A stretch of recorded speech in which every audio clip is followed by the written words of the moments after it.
As investors debate the merits of generative artificial intelligence, a key question is what it could mean for the stock market. According to some analysts, generative AI may boost corporate earnings, but the magnitude and timing are uncertain. AI adoption could boost productivity growth by 1.5% per year over a 10-year period. Semiconductor companies are the most direct beneficiaries of generative AI because of the massive computing power necessary to drive large language model algorithms.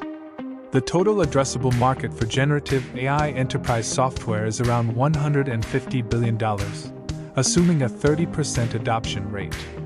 This pool of potential revenues represents just 1% of current aggregate SP 500 sales and will likely take years to access.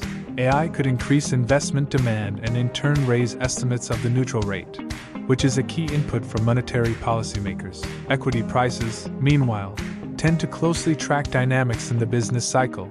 Investors' long-term bullishness on AI contrasts with near-term bearishness due to recession risks. The SP Index's equity risk premium and long-term EPS growth expectations are roughly in line with historical averages, suggesting investor optimism on AI adoption is not at extreme levels.